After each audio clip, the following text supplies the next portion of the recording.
দুই একটি ছোটখাটো বিচ্ছিন্ন ঘটনা ছাড়া উল্লেখ করার মতো তেমন কোনো ঘটনা ছিল না। বলতে গেলে শতকরা শতভাগই শান্তিপূর্ণ নির্বাচন অনুষ্ঠিত হয়েছে। আলহামদুলিল্লাহ, আল্লাহর দরবারে আমরা শুকরিয়া আদায় করছি। বাংলাদেশে বহুল প্রত্যাশিত জাতীয় সংসদ নির্বাচন শান্তিপূর্ণভাবে অনুষ্ঠিত হয়েছে এবং সুষ্ঠু নিরপেক্ষ একটা নির্বাচন অনুষ্ঠিত হয়েছে, যার জন্য সারা বিশ্ব অপেক্ষা করছিল, শুধু বাংলাদেশের মানুষ নয়। আমরা আল্লাহর দরবারে শুকরিয়া আদায় করছি, এদেশের জনগণের প্রতি শুকরিয়া আদায় করছি, তাদেরকে অসংখ্য ধন্যবাদ প্রদান করছি।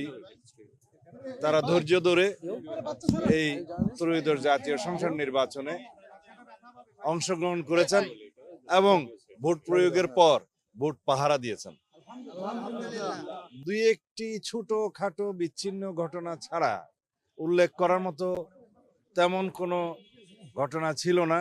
বলতে গেলে শতকরা শতভাগই শান্তিপূর্ণ নির্বাচন অনুষ্ঠিত হয়েছে। এই বিজয় আমাদের প্রত্যাশিত ছিল।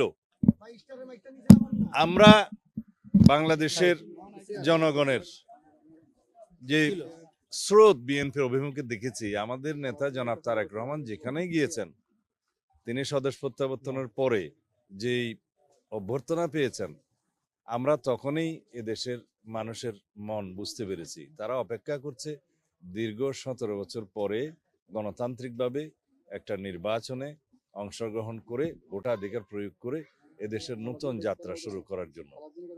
বাংলাদেশের গণতন্ত্রের, শক্তিশালী গণতন্ত্রের ভিত্তি রচনা শুরু হয়েছে। গণতান্ত্রিক যাত্রা অব্যাহত থাকবে ইনশাআল্লাহ। এদেশের সকল রাষ্ট্র কাঠামোর গণতান্ত্রিক সংস্কার এবং সংবিধানের কাঙ্ক্ষিত গণতান্ত্রিক সংস্কার করা হবে, যেটা আমাদের 31 দফার উদ্দেশ্য ছিল, লক্ষ্য ছিল, এবং তার ভিত্তিতে আমরা আমাদের ইশতেহার প্রণয়ন করেছি। জুলাই জাতীয় সনদ স্বাক্ষরিত হয়েছে, যার মধ্যে দিয়ে একটি রাজনৈতিক সমঝোতা হয়েছে। এটা একটি রাজনৈতিক সমঝোতার দলিল, তা অক্ষরে অক্ষরে পালন করা হবে। আমরা আশা করছি বাংলাদেশের এই জাতীয় সংসদ স্বাধীনতার পরে সবচাইতে বেশি আইন প্রণয়নকারী জাতীয় সংসদ হবে এবং সংবিধান সংশোধন করবে জন আকাঙ্ক্ষার ভিত্তিতে। আমাদের শহীদদের আকাঙ্ক্ষা অনুযায়ী, প্রত্যাশা অনুযায়ী, তরুণ প্রজন্মের প্রত্যাশা অনুযায়ী এই দেশকে আমরা মেধা নির্ভর, প্রযুক্তি নির্ভর এবং জ্ঞান নির্ভর রাষ্ট্র বিনির্মাণের জন্য আমরা সমগ্র দেশবাসীর সহযোগিতা চাই, গণমাধ্যমের সহযোগিতা চাই, সমাজের, রাষ্ট্রের সকল স্তরের যে যেখানে আছেন, সমাজের যারা দায়িত্ব পালন করছেন, রাষ্ট্রের বিভিন্ন স্তরে দায়িত্ব পালন করছেন, সকলের সহযোগিতা চাই একটি শক্তিশালী সাম্যের ভিত্তিতে মানবিক মর্যাদার এবং সুশাসন প্রতিষ্ঠার।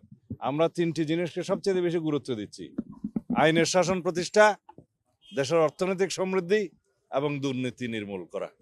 গুরুত্বপূর্ণ বিষয় হচ্ছে, আমরা আশা করছি আজকে বিকেলের মধ্যে নির্বাচন কমিশন আনুষ্ঠানিকভাবে গেজেট নোটিফিকেশনের মাধ্যমে ফলাফল ঘোষণা করবেন এবং তারপর থেকে ক্ষণ গণনা শুরু হবে।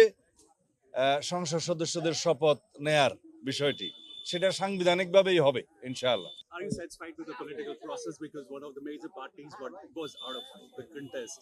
How satisfied are you with the political process? Of course, the people of the country, they knows this is very much inclusive election, and if you like to mention the exclusion of Awami League and etc., people have rejected through the mass uprise in last August 2024, and they are being prosecuted, and also the investigation is going on as against the political party Awami League.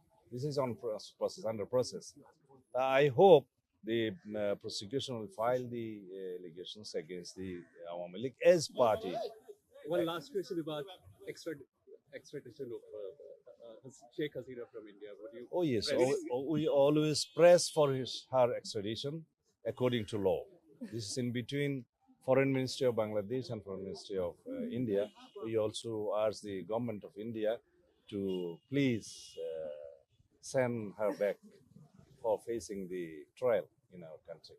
Thank you very much. ভারতের সাথে আপনার সম্পর্ক কেমন হবে সরকার গঠন করার পরে? ভারতের সাথে সম্পর্ক সহ আওয়ামী লীগের যে শেখ হাসিনা ওখানে আছেন সেই বিষয়গুলো নিয়ে বিচার প্রক্রিয়াটা কি হবে? সকল neighboring countries and with all countries of the world, we need friendly relationship on the basis of the sovereign equality and dignity and